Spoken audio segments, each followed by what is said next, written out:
es la perspectiva que tenemos de esa experiencia. Para resumir el contexto, ayer fue un día increíble. Por un lado, tuvimos la importantísima conversación telefónica entre el presidente Trump y el presidente Putin, que considero crucial para la esperanza de evitar una guerra nuclear. Y cualquiera que no esté completamente loco, en mi opinión, debería estar contento con esa conversación, aunque el proceso de resolver los temas complicados no es fácil. Y luego, ese mismo día, tuvimos un evento igualmente espectacular, aunque en el sentido contrario, en el Parlamento alemán, el Bundestag, donde una mayoría de 2/3 votó a favor de relajar el freno de la deuda y básicamente de financiar un enorme programa de rearme que, según el periódico económico alemán Handelsblatt, ascenderá a 1.7 billones de euros en un futuro próximo, que aumentarán el presupuesto y se gastará principalmente con fines militares. Y luego, un día después, von der Leyen, desde Copenhague, anunció un nuevo documento sobre las cuestiones militares para la Unión Europea, que también incluía un programa de 800.000 millones de euros para el rearme. Bueno, ¿por qué no le cuenta a nuestros espectadores y oyentes cuál es su opinión sobre estos acontecimientos? Y sobre todo, ¿qué puede decirle a la gente de todo el mundo sobre cómo salir de esta situación en su opinión? Bueno, eso debería ser cuestión de 5 minutos fáciles, ¿verdad? Bueno, permítame empezar con el viaje a Moscú. Llegué a Moscú hace 2 semanas, el jueves 6 de marzo, mañana. Salí hace 2 semanas, llegué el jueves. Estuve allí 5 días en una reunión con el ministro de Asuntos Exteriores Lavrov el lunes. Estuve allí con el juez napolitano de su programa Joshing Freedom, así como con un joven emprendedor de Dubái llamado Mario Naufal. Tuvimos un intercambio muy franco y agradable con el ministro de Asuntos Exteriores Lavrov. No teníamos un guión. Sí, nos habían pedido con antelación que preparáramos preguntas, pero la realidad es que una vez que entramos en la reunión, se nos olvidaron esas preguntas y pudimos conversar. Lavrov es un caballero, él es chistoso, pero también es un hombre serio. Le pregunté en particular sobre 2 cuestiones. La primera, el discurso del presidente Putin ante el Consejo de Seguridad de Rusia en junio de 2024 sigue siendo la política operativa de Rusia para asegurar las negociaciones de alto al fuego con Ucrania. Y Lavrov fue categórico al respecto, dijo, por supuesto, eso no ha cambiado. Y luego, la postura que Putin presentó en 2024 son que, primero, Ucrania debe abandonar, renunciar y retirarse de todo el territorio ruso, lo que incluye a los territorios recientemente incorporados de Gerson, Zaporizhia, Donetsk, Lugansk. Por lo tanto, deben retirarse y detener toda acción militar. Tienen que renunciar a unirse a la OTAN. Deben celebrar elecciones nuevas para tener un líder legítimo con el que Rusia pueda negociar, ya que Zelensky no es considerado un líder legítimo tras cancelar la última ronda de elecciones presidenciales, y Estados Unidos debe cortar todo el apoyo militar, financiero y de inteligencia, debe dejar de facilitar la guerra. Eso no ha cambiado, así que esos son los requisitos de Rusia para iniciar las negociaciones para poner fin a la guerra en lo que respecta a las conversaciones con Ucrania. Luego le pregunté sobre la relación con China. De nuevo, Estados Unidos, desde una perspectiva política, particularmente en torno a Trump, y no es solo en torno a Trump, es bipartidista. Cree que podemos separar a Rusia de China y usar a Rusia como una cuña para atacar y debilitar a China. Es decir, es una locura. Pero esta enfermedad imperialista que infecta a Occidente es como una adicción. Es muy difícil dejarla.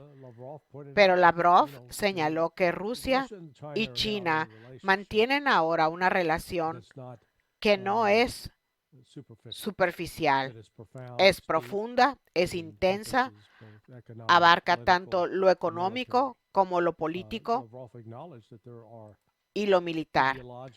Lavrov reconoció que existen diferencias ideológicas y filosóficas que pueden separarlos.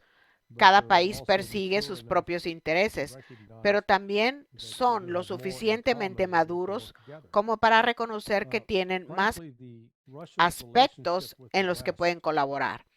Francamente, la relación de Rusia con Occidente, yo creo, Vladimir Putin y el gobierno ruso, porque muchas veces en Estados Unidos cometemos el error de personalizarlo, es decir, como si Putin fuera el dictador y lo controlara todo, lo cual no es el caso. Pero creo que los rusos en general finalmente han llegado a reconocer que Estados Unidos es el equivalente a un cónyuge abusador, alguien que nos ha estado haciendo daño durante años y siempre les hemos prometido que nos portaremos bien. Ellos prometen no volver a hacerlo y cuando volvemos nos golpean, nos violan, abusan de nosotros. Y esa ha sido, en cierto modo, la relación de Rusia con Occidente. Rusia ahora, creo en particular, lo dijo Putin ayer mismo en una conferencia de industriales, Rusia entiende que no hay perspectivas de una relación normal con Estados Unidos. Eso no significa que no puedan tener relaciones diplomáticas normales, sino que Estados Unidos nunca hará nada para favorecer a Rusia. Y desde luego no estará dispuesto a identificar ni aceptar ninguno de los intereses nacionales de Rusia. Es una relación muy utilitaria. Se trata de lo que queremos obtener de ella en Occidente, de lo que podemos obtener de Rusia, de lo que podemos explotar de Rusia, de cómo podemos manipularla y utilizarla para lograr otros objetivos. Y los rusos ahora lo entienden, así que dicen, bien, ya no vamos a hacer eso. ¿Quieren tener una relación? Tendremos una relación amistosa y adulta, pero sin romance. Va a ser justa, equitativa, y si no quieren eso, no hay problema. Ya saben, estamos contentos de seguir con nuestras vidas sin preocuparnos por ustedes. No necesitan a Occidente. Reconocen que les conviene no tener que armarse, pero francamente, como señaló, las acciones de los alemanes, sumada a la retórica de Francia, la oferta de Macron de un paraguas nuclear y el intento de Starmer de improvisar una coalición de los dispuestos, Rusia reconoce que Occidente sigue empeñado en invadirla y destruirla. Por lo tanto, seguirá tomando medidas para defenderse y no bajará la guardia ni cederá a un alto al fuego solo para complacer a Occidente. Ya sabe, dado que parece haber dos universos donde las personas que viven en uno tienen una convicción, un conjunto de axiomas y una forma de entender cómo funciona el mundo. Y luego tenemos esta increíble desconexión por parte de quienes ahora se autodenominan la coalición de los dispuestos. Pero si lo analizamos, a pesar de toda esta fanfarronería, la economía alemana está en caída libre. Las economías europeas en general ya no pueden competir con las asiáticas y en cierto sentido, incluso si se embarcan en esta expansión militar, esto no lo comparten todos, ni siquiera toda la Unión Europea. Meloni acaba de decir que no quiere formar parte de esto. Naturalmente, Hungría, Eslovaquia, pero también países en los Balcanes e incluso España tampoco están entusiasmados. Así que en realidad solo estamos viendo que es una porción muy pequeña, incluso de la Unión Europea.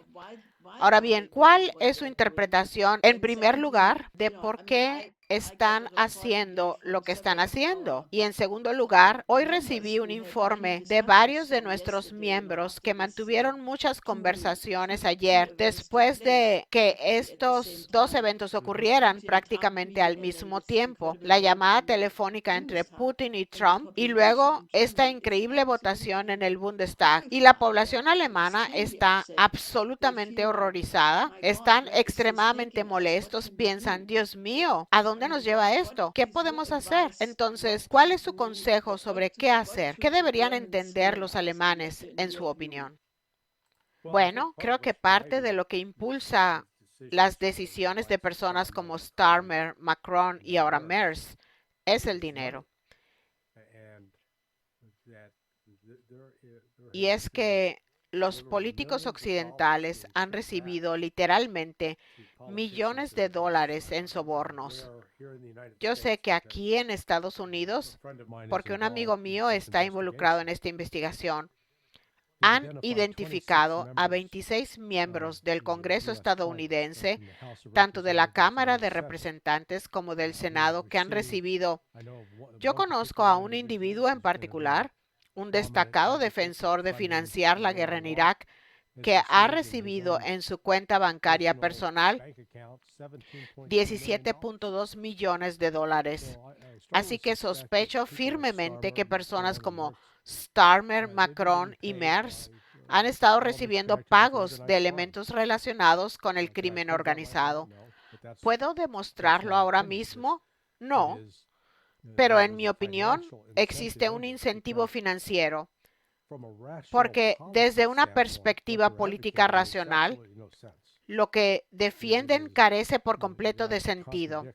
De hecho, contradice lo que la ciudadanía esperaría de una democracia genuina. Si una democracia significa tratar de seguir la voluntad del pueblo o expresar lo que piensa la mayoría.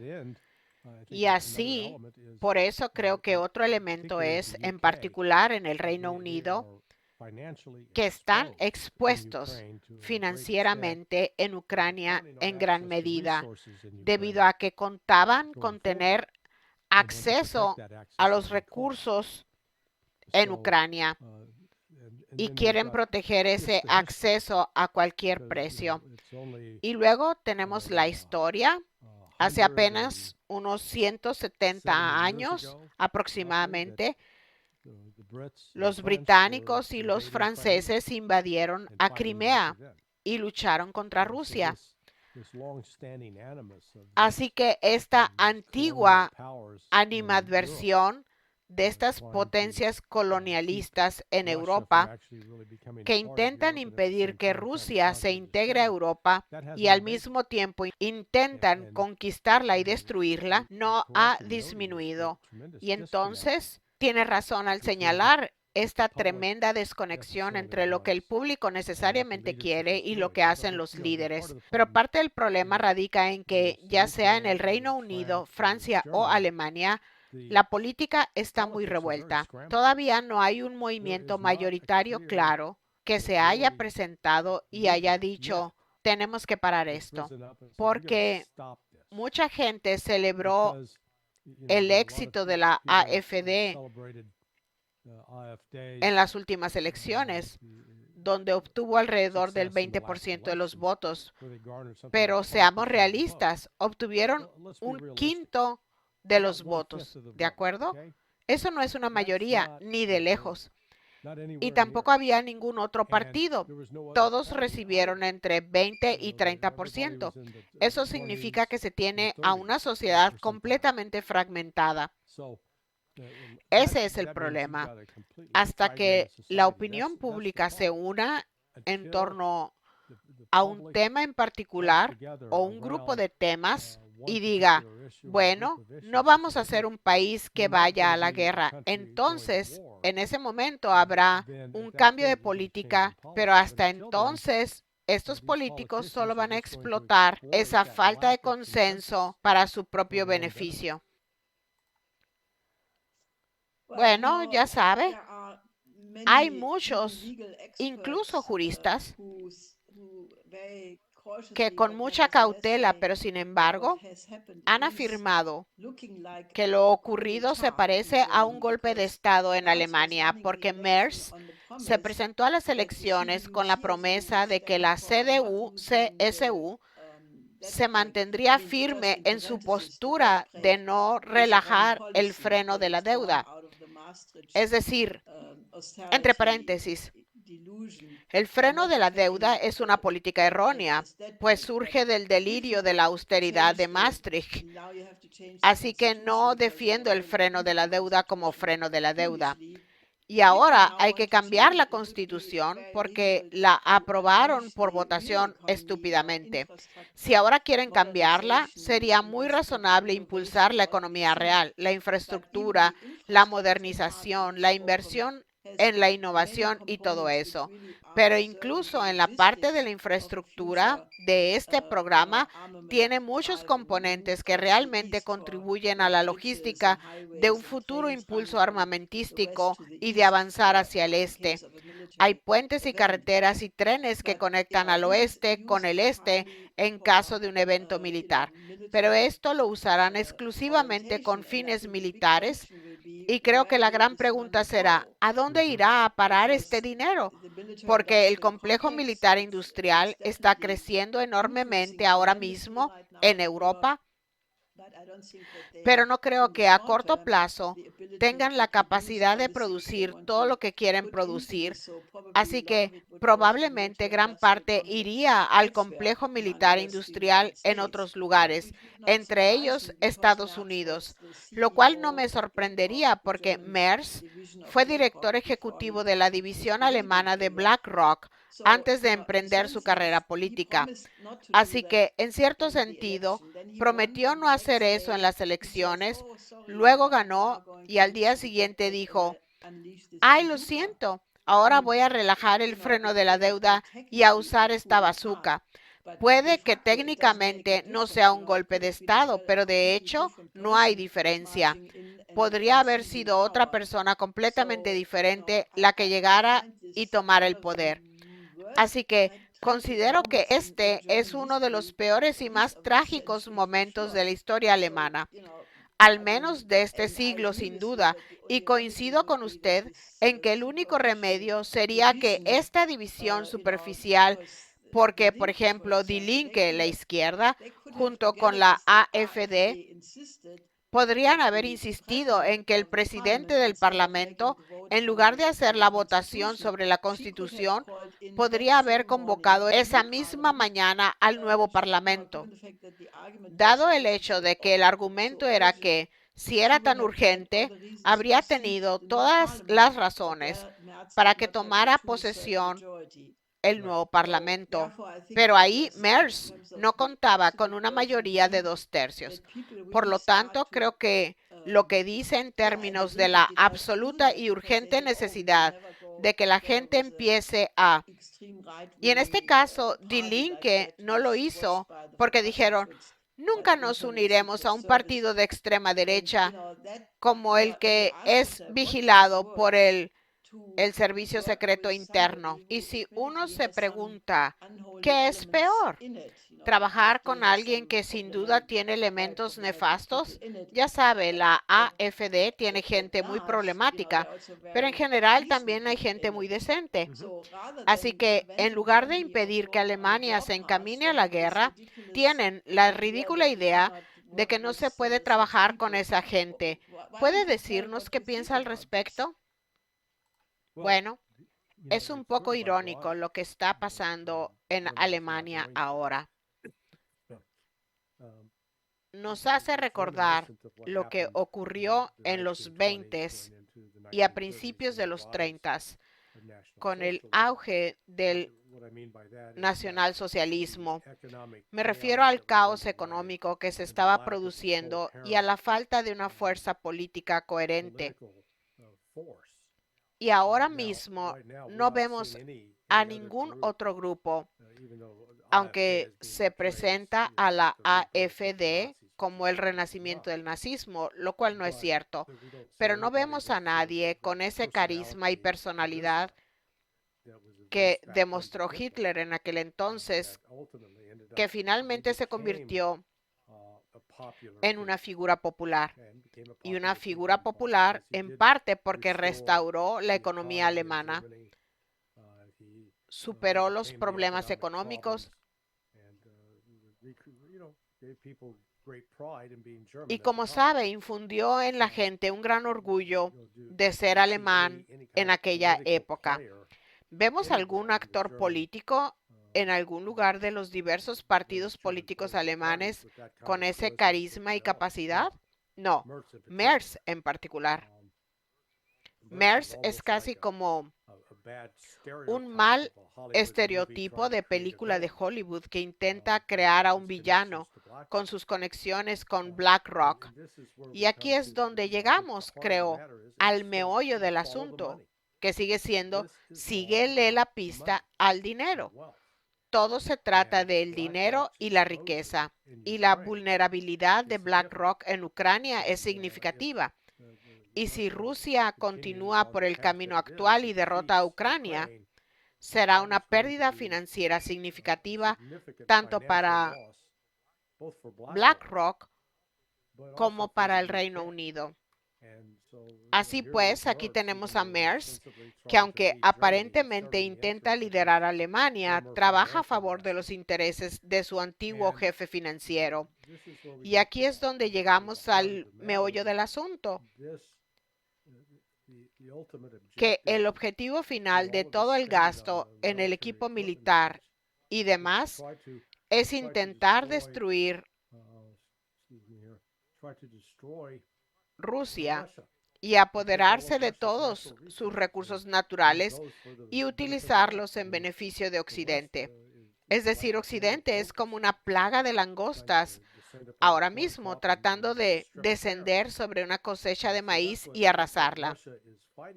Así que contra eso lucha Rusia. Y quizás, afortunadamente, lo que ocurre en Occidente es la falta de una política coherente.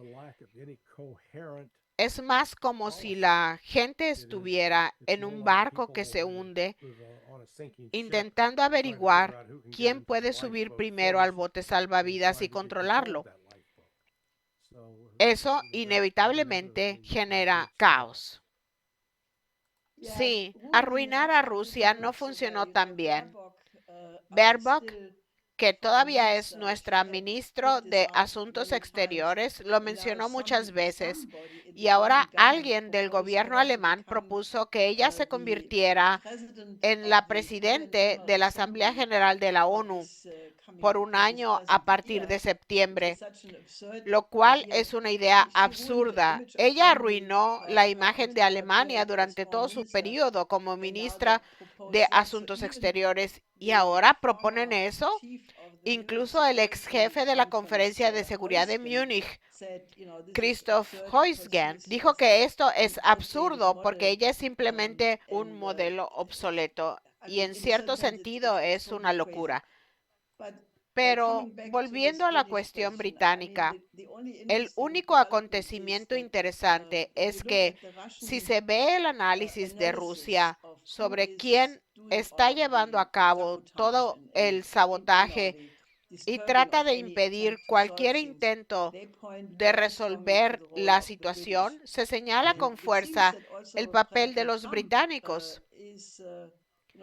Y parece también que el presidente Trump, basándose en su experiencia con el Russiagate y quienes estaban detrás, es muy consciente del papel de los británicos. Sin embargo, los británicos enviaron a Starmer a Washington para intentar manipular la situación. Así que, ¿dónde cree que podría terminar esto?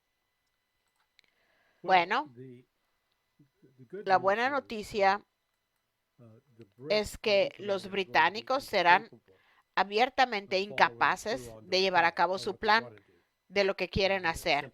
Y es simplemente porque hablan con grandeza, hablan como si fueran un gran danés, pero en realidad son un caniche de juguete viejo y sin dientes. Todavía pueden hacer un desastre en la alfombra, son muy desagradables si están cerca de nosotros, pero militarmente son insignificantes. Y si se pudiera llevar a todo el ejército británico al estadio de fútbol del Manchester United, aún habría 20,000 asientos disponibles para tropas adicionales. No tienen fuerza militar, ni naval, ni aérea, ni terrestre. Sin embargo, siguen fingiendo que de alguna manera van a marcar la diferencia sobre el terreno en lugares como Ucrania. Y tienes razón al mencionar el papel que desempeñaron los británicos en el Russiagate. Han sido una influencia realmente perniciosa. Y por eso Trump jugó con Starmer y no le dio lo que quería. Lo que Starmer buscaba es una garantía de que si se peleaban con Rusia, Estados Unidos intervendrá para acabar con ella. Y hasta ahora Donald Trump ha dicho, no, no vamos a hacer eso. Así que Starmer sigue en la cuerda floja. Realmente no veo cómo puede seguir centrándose en los asuntos exteriores mientras ignora el caos interno. La economía británica no es mucho mejor que la alemana y la economía británica está, en el mejor de los casos, estancada. Así que vemos una recesión económica en toda Europa y no se trata solo de poder recaudar fondos, sino de la falta de personal. No hay lo que yo llamaría patriotas alemanes y británicos que digan, queremos ingresar al ejército, queremos luchar por nuestro país. Afortunadamente no tenemos muchos que piensan así. Esa es la buena noticia.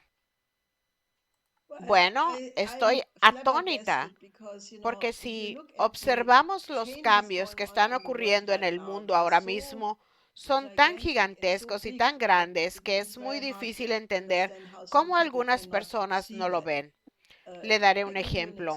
Ayer o hace 2 días, Tulsi Gabbard asistió el diálogo Raisina en India, un foro muy prestigioso del Ministerio de Asuntos Exteriores de la India y la Fundación de Investigación Observer.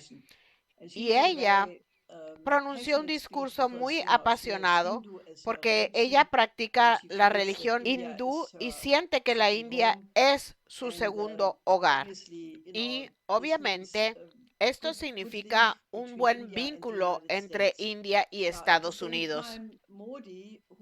Ahora, al mismo tiempo, Modi, quien también tiene una buena relación con Trump, dio un discurso muy importante diciendo que ahora la relación entre India y China ha mejorado mucho y son como una familia donde, aunque haya pequeñas diferencias, no se permite que se conviertan en una disputa seria.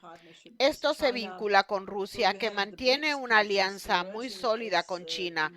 Así, los países del BRICS surgen como un nuevo bloque de poder futuro, o ya son un bloque de poder. Y si Estados Unidos, a través de conexiones como una relación pragmática con Rusia y una relación positiva con India, veo que Estados Unidos ya no se opone a eso.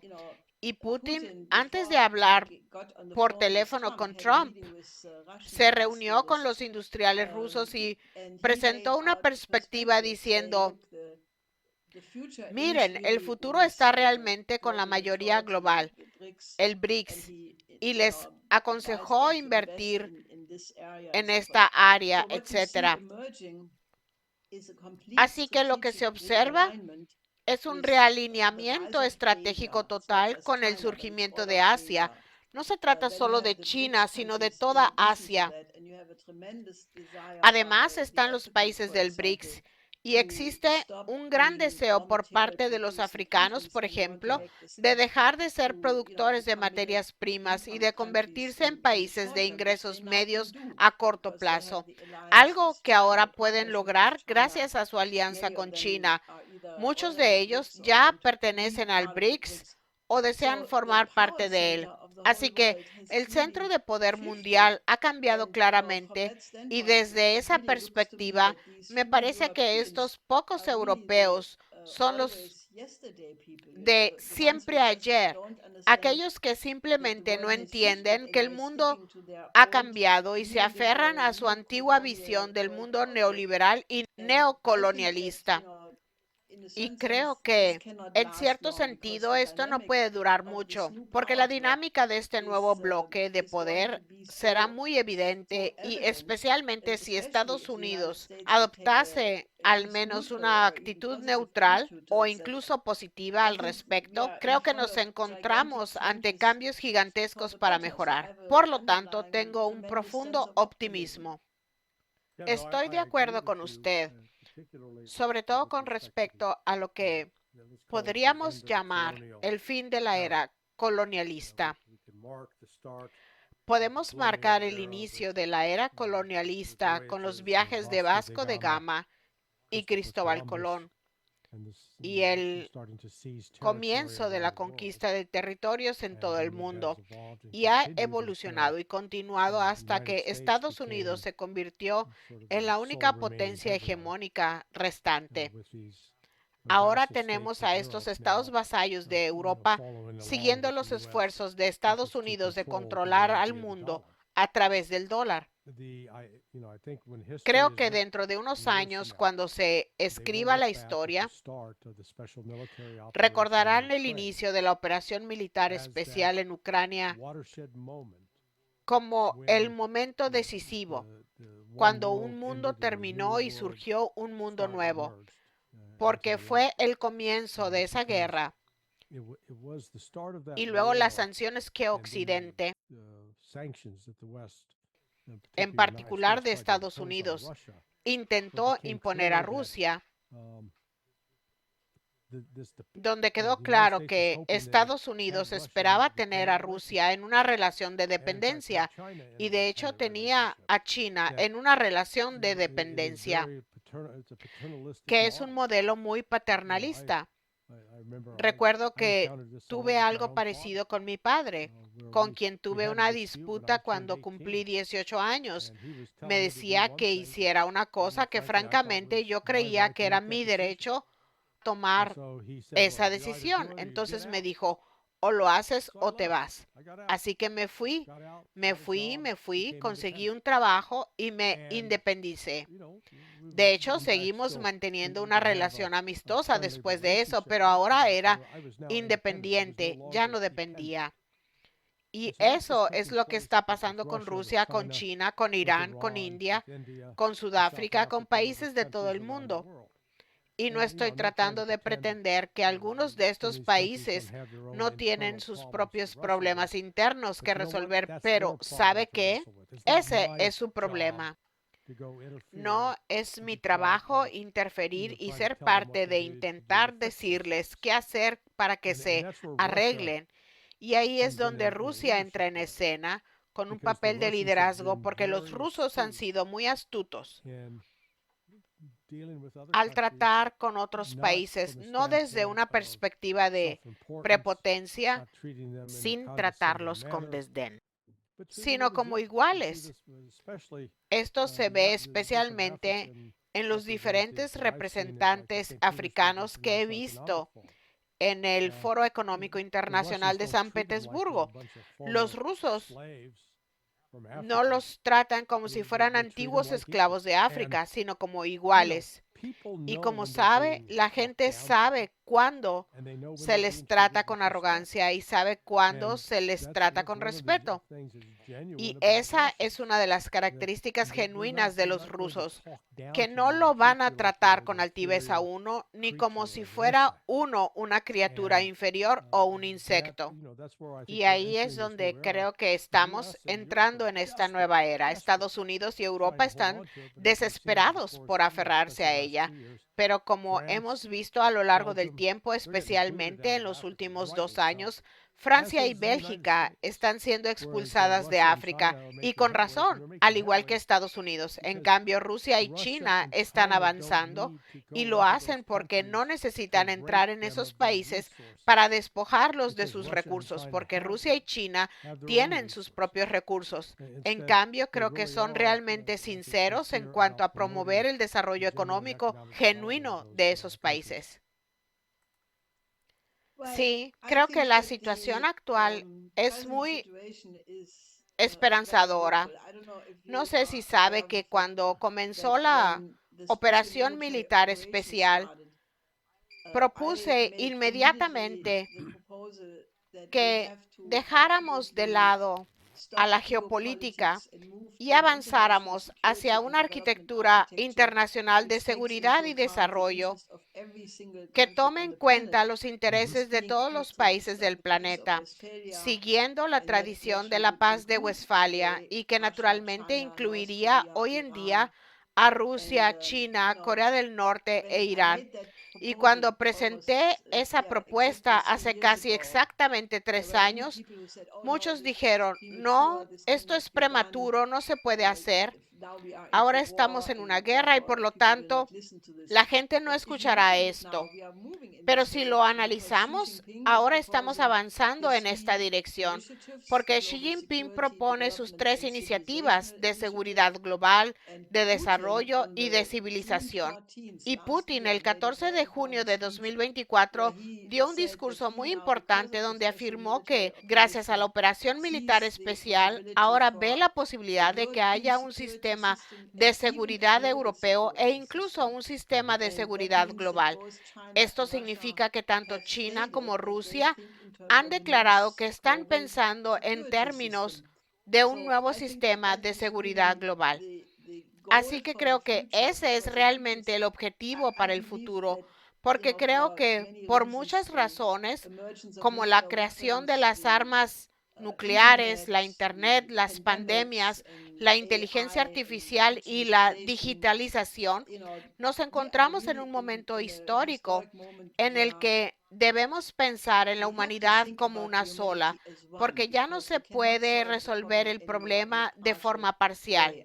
Quiero decir, cuando el Imperio Romano se derrumbó y la gente en la India no tenía idea de que esto estaba sucediendo y tuvieron un periodo Gupta con una literatura floreciente, etc. Y solo años después descubrieron que en otra parte del mundo se produjo un colapso tremendo. Ahora bien, esto es diferente, ¿sabe? Estamos en el mismo barco y personalmente creo que lo mejor que podemos hacer es avanzar hacia un sistema internacional de este tipo lo antes posible, porque solo así, en mi opinión, se podrán resolver los problemas como el de Oriente Medio y otros puntos críticos que aún están en crisis. ¿Cree que Trump estaría dispuesto a considerar algo así? Si me hubiera preguntado eso hace 3 semanas, habría dicho que sí. Si me lo pregunta hoy, diría que no. Creo que Trump va a hacer todo lo posible para sabotear al BRICS, va a hacer todo lo posible para mantener la supremacía del dólar estadounidense y creo que eso es en parte lo que está detrás de sus llamados a tomar a Groenlandia e incorporar Canadá a Estados Unidos. y el que tomemos el canal de Panamá. Sabe, este es el nivel de imperialismo agresivo que, quizás para darle crédito a Trump, no está siendo sutil al respecto. No pretende ser el Mr. Paz y después mostrar agresividad. Está siendo directo al decir que eso es lo que quiere hacer. Ahora bien, a pesar de eso, parte de su retórica de campaña sobre promover la paz y poner fin a los conflictos parece estar atizando el fuego y echando cada vez más leña al fuego para hacer los conflictos más grandes, no para disminuirlos. Pero él ha dejado una clara señal para el BRICS que castigará a cualquier país que intente dejar de usar el dólar como moneda de reserva. Ahora bien, está haciendo esa amenaza, pero creo que tiene limitaciones claras sobre lo que puede hacer al respecto. Pero, ¿sabe? No creo que eso, quiero decir, ahora con Mark Carney como nuevo ministro de Canadá, eso podría ser un problema interesante, pero creo que la tendencia mundial no apunta a tolerar tales acciones. Pero permítame hacerle otra pregunta. El hecho de que ahora se hayan publicado los documentos sobre Kennedy, obviamente no hemos tenido tiempo para revisarlos. Y el hecho de que Tulsi Gabbard les haya retirado la autorización de seguridad a un montón de personas, incluyendo a Blinken y a Sullivan. ¿Cómo juzga ese aspecto de la política de Trump? Bueno, creo que en general apoyo el nombramiento de Tulsi como directora de inteligencia nacional. No tiene mucha experiencia en la inteligencia, pero es capaz de aprender. Normalmente tiene buen instinto, pero ha cambiado de opinión y básicamente ha tenido que doblegarse ante el cabildo sionista, el Comité de Asuntos Públicos de Estados Unidos e Israel y otros. Es presa de ellos, no puede oponerse. Por ejemplo, no podía decirle abiertamente al presidente, oye, atacar Yemen como hiciste el fin de semana fue un acto de ignorancia, fue una estupidez, fue contraproducente y seguir amenazando a Irán es contraproducente. Y por eso, en ese sentido, lamentablemente, ella va a aceptarlo y dejarse llevar. Permítame abordar brevemente los documentos sobre Kennedy. Creo que una de las cosas que se ha ocultado es el papel de la CIA en el envío de Lee Harvey Oswald al extranjero y su posterior control a su regreso. No creo que fuera el único tirador, pero una de las cosas que la CIA ha intentado encubrir durante años es su relación directa. Si pensamos en esto, este chico de apenas 17 años se une al Cuerpo de Marines de Estados Unidos, se convierte en operador de radar y de repente nos enteramos que pide renunciar del ejército por dificultades económicas. Así que le permiten renunciar y él da la excusa de que tenía que ir a cuidar a su madre enferma. Y luego, a los pocos días de salirse del Cuerpo de Marines, está en un barco rumbo a Rusia. Creo que lo seleccionaron en algún momento de su entrenamiento en el Cuerpo de Marines para que se convirtiera en una persona, ya sabe, empezó a forjarse una leyenda como prosoviético para que al salir al menos tuviera una historia convincente que vender a los soviéticos. Y así lo hizo. Fue allí, se casó y después de un tiempo las cosas no funcionaron, así que regresó a Estados Unidos, pero continuó su relación con la CIA. lo que lo llevó a involucrarse en actividades, de nuevo, intentando presentarse como pro-castrista. Y mientras tanto, seguía yendo a México para intentar infiltrarse o encontrar la manera de regresar a la Unión Soviética. Era un chivo expiatorio, un títere.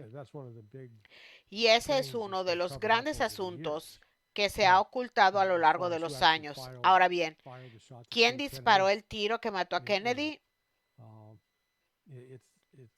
No lo tengo claro. No parece, desde un punto de vista práctico sobre Kennedy, con el disparo fatal en la cabeza, que si vino desde atrás, no explica por qué la materia cerebral fue expulsada hacia la parte trasera del auto. Debería haber caído en la parte de adelante. Así que, pero no estoy seguro de que la publicación de estos documentos dé muchas respuestas. Creo que la gente va a cantar la canción de Peggy Lee. ¿Is that all there is? ¿Eso es todo? Bueno, obviamente soy menos experta en estos temas que usted, pero sin embargo supongo que hay mucha gente que lo ha estado analizando, incluyendo Oliver Stone. Hubo una película sobre John F. Kennedy y en esa película JFK aparece un personaje muy interesante, el coronel Prouty. Estuvimos en contacto con él cuando aún vivía y nos concedió una entrevista muy interesante donde dijo que el asesinato de Alfred Herrhausen, el presidente del Deutsche Bank, el 30 de noviembre de 1989 fue tan significativo en términos del cambio de paradigma en el momento de la reunificación alemana como el asesinato de John F. Kennedy para Estados Unidos, porque marcó el inicio de un paradigma completamente nuevo. El encubrimiento de la Comisión Warren es un punto muy importante y muchos estadounidenses, incluso conocidos míos, están convencidos, o dicho de otro modo, ven todo este periodo desde la perspectiva de que puso fin a un periodo de optimismo en Estados Unidos, porque Kennedy era extremadamente optimista respecto al papel de la ciencia y la tecnología, respecto a la relación de Estados Unidos con los países en desarrollo, y todo eso terminó y se convirtió en lo contrario con el asesinato y el encubrimiento de la Comisión Warren. Ahora bien, la razón por la que hago esta declaración más extensa es porque asistí hace unos años a un diálogo de civilizaciones asiáticas en China, donde estaban todas las naciones asiáticas, y lo que me impresionó profundamente fue que todos estos países, no solo China, sino también India, Persia, Vietnam, Tailandia, analizaron su propia y rica tradición de a veces 5,000 años, definiendo su contribución más poderosa, y a partir de ahí definiendo la fuerza para su propio futuro. Y dado que en Estados Unidos pronto se celebrará el 250 aniversario de la Revolución estadounidense, creo que al observar el cambio de paradigma provocado por el asesinato de Kennedy, en el contexto de la relativamente joven historia estadounidense, puedo ver que esto conducirá a una revisión de la historia estadounidense desde la perspectiva de cuándo hubo periodos en los que Estados Unidos desempeñó un papel positivo. Como dijo John Quincy Adams, el papel de Estados Unidos no es ir al extranjero en busca de monstruos, sino vivir en una alianza de repúblicas pacíficas. Volviendo al paradigma de Kennedy y pensando en el 250 aniversario de la República Estadounidense, esto podría realmente conducir a un renovado compromiso intelectual de los estadounidenses con su propia historia, a rechazar lo negativo que fue, en mi opinión, el periodo de la relación especial entre Estados Unidos y Gran Bretaña, que se usó como base para gobernar al mundo como un imperio basado en el modelo del Imperio Británico, rechazando eso y volver a su tradición republicana, porque después de todo, la Guerra de la Independencia fue la primera guerra anticolonialista de la historia contra el Imperio Británico. Así que, aunque esto es extender el tema un poco más allá de los documentos sobre Kennedy, creo que hay que repasar la historia estadounidense para intentar recuperar el alma del país. Creo que esta es una posibilidad tremenda, ¿no cree? Bueno, en lo que podríamos llamar la mitología que domina ahora mismo en nuestra explicación histórica de nuestra razón de ser, se centra en la Segunda Guerra Mundial. Y ese mito es que Estados Unidos se ocupaba de sus propios asuntos cuando el tirano Adolfo Hitler se alzó y la maquinaria de guerra japonesa se desató. Y por lo tanto nos vimos arrastrados a esta guerra en contra de nuestra voluntad y salvamos la situación, ganamos la guerra. Ya sabe, ignorando lo que Rusia hizo para derrotar al imperio nazi. Pero esa es otra historia. Así que después de todo esto, los estadounidenses aún conservan este modelo, esta noción. Somos los buenos, somos los que intentamos reconstruir. No estamos matando a todos los japoneses ahora. Hemos dejado que Japón se reconstruya y lo hicimos. No estamos sometiendo a Europa a nuestro control. Hemos dejado que ellos elijan su gobierno. Cuando los soviéticos bloquearon a Berlín, implementamos el puente aéreo para alimentar a la gente. Esto engendró la noción de Estados Unidos como los buenos. Pero lo que ocurrió como consecuencia de la Segunda Guerra Mundial fue la sabia creación del complejo militar industrial, porque la cantidad de dinero que se gastó en esos sistemas de armas y las industrias que surgieron a su alrededor se convirtió en algo que enfrentó a Estados Unidos ante una decisión incómoda. Si lo desmantelábamos, destruiríamos a nuestra economía, ya que jugó un papel importante en el crecimiento económico y la subsecuente riqueza que disfrutaron los estadounidenses tras la Segunda Guerra Mundial. Así que con la creación de la CIA, que comenzó en 1948, esta se convirtió en un agente de interferencia extranjera capaz de crear, por así decirlo, guerras o amenazas en el extranjero que justificarían un mayor gasto militar.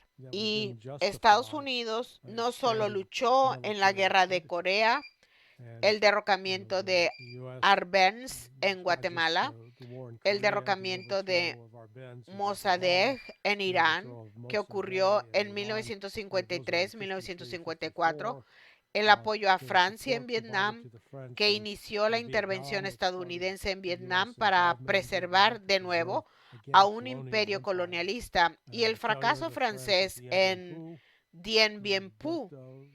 Pero a raíz de ese fracaso, Estados Unidos intervino. Así que de repente tenemos estos enormes intereses financieros invertidos en la guerra, y francamente desde 1960, durante los últimos 65 años, Estados Unidos ha estado buscando excusas para ir a la guerra con alguien en lugar de buscar una alternativa. Y esa es la situación en la que nos encontramos hoy. Y eso con el hecho de que Donald Trump lanzó el sábado el bombardeo injustificado a los Houthis en Yemen, alegando que era para proteger la libertad de navegación. Pero lo cierto es que los Houthis habían estado cumpliendo el alto al fuego que Trump había negociado con su enviado Witkoff, y ya no atacaban a los barcos que intentaban cruzar el Mar Rojo. Ahora, Trump los ha atacado y lo ha hecho con un solo propósito, creo, que es iniciar una guerra con Irán. Así que volvemos a un momento muy peligroso y de nuevo la razón fundamental detrás de todo esto es mantener a flote a Raytheon, a General Dynamics, Lockheed Martin, a toda esta amplia gama de potencias industriales que sirven a la comunidad militar. La mantienen a flote y la mantienen con suficiente dinero en sus bolsillos. Bueno, eso es cierto, pero por otro lado, los rusos han logrado algunos avances militares en los que gastan aproximadamente una décima parte del presupuesto militar de Estados Unidos, pero aún así logran avances como el misil Oreshnik y otros sistemas. Y si nos fijamos en China, por ejemplo, lo modernas que son cientos de ciudades chinas, no unas sino cientos, es absolutamente asombroso. En cuanto a la diferencia, el colapso de la infraestructura en Europa y en Estados Unidos y cómo China cuenta con 45,000 kilómetros de sistemas de trenes de alta velocidad y ha alunizado en la cara oculta de la Luna. En otras palabras, la producción militar puede ser un medio durante un tiempo, pero si no se sustenta en una economía real, es algo temporal. Y si Trump no reconoce eso y quiere hacer a Estados Unidos grande de nuevo, tiene que reconstruir la infraestructura, tiene que construir nuevas ciudades, tiene que hacer algo para invertir realmente en la economía real de Estados Unidos y no solo en las ganancias de quienes han invertido en el complejo militar industrial. Entonces, ¿cómo cree que se resolverá esto? Bueno, sospecho que si Estados Unidos sigue adelante con su plan de entrar en una guerra con Irán, esa guerra terminará en un desastre para Estados Unidos. Y creo que eso vendrá acompañado de un caos económico significativo. En cierto modo, el lado positivo de esto es que gracias a ello Estados Unidos podría estar en posición de reconocer que necesitamos abandonar nuestra dependencia de la economía militar financiera. ¿Y a qué me refiero con eso? Es una economía militarizada porque una parte significativa de la actividad económica se dedica a la creación de sistemas de armas sin uso práctico en el campo de batalla, como el F-35. Es un avión que, según se informa, costó un total de $200 millones cada uno, considerando tanto los costos de compra como los de operación. Los aviones son derribados. No se puede permitir tener algo tan caro volando. Pero la actividad financiera, si observamos a las principales empresas del mercado de valores en términos de la capitalización bursátil, son básicamente las redes sociales. Yahoo, Google, las miramos y no hacen nada. En realidad no producen productos, no construyen nada.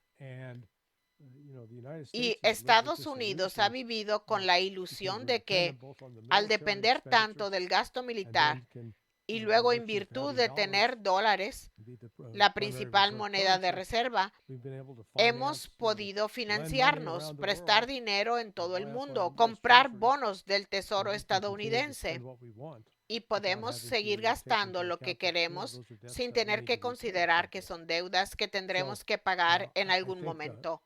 Por lo tanto, creo que la batalla o una guerra con Irán podría acabar perjudicándonos, pero también hacernos comprender que debemos cambiar nuestro rumbo. Desafortunadamente, ya hemos llegado a la hora. Así que, volviendo a la pregunta de qué se debe hacer en Alemania, si nos fijamos, los imperios siempre se expanden demasiado y luego se colapsan. Así que tengo la impresión de que no estamos muy lejos de eso. Entonces, ¿qué podemos hacer para despertar a los alemanes y evitar que sigan en este camino? Porque ahora, en este momento tan avanzado del realineamiento estratégico, ir en esta dirección es casi trágico. ¿Tiene algún buen consejo final para nosotros, los alemanes? Bueno, ojalá el pueblo alemán simplemente fuera quien es. ¿Sabe? Pasé mucho tiempo durante mis 23 años trabajando con el ejército estadounidense. Pasé mucho tiempo en Alemania y también tuve el privilegio de dar una gira de conferencias sobre el terrorismo desde Braunschweig, Berlín, Bonn, Colonia, Frankfurt, Stuttgart, Baden-Baden y Múnich. He estado en diferentes partes del mundo y siempre he considerado al pueblo alemán extraordinariamente competente y muy meticuloso en lo que hace. Así que tal vez si el pueblo alemán simplemente redescubriera quién es, redescubriera sus raíces nacionales y estuviera a la altura, tendría la base para decir, tenemos que solucionar esto, tenemos que volver a no caer en la guerra, sino que tenemos que ser personas que puedan facilitar la paz. Así que sigo siendo optimista en ese sentido en cuanto a que existe esa capacidad en la población alemana. Bueno, gracias. Comparto su esperanza y convicción porque creo que sería una pena que Alemania se colapsara y quedara completamente destruida al margen de la historia, porque tuvimos en un día una hermosa cultura que aún está ahí para que el mundo la vea. Así que muchas gracias. Este fue un panorama general fascinante. Así que esperemos que nuestros mejores deseos se hagan realidad y no las peores expectativas. Muchas gracias, Larry. Gracias, Helga, por su amabilidad y la oportunidad de charlar con usted durante este tiempo. Se lo agradezco. Hasta muy pronto, espero. Adiós. Bien, adiós.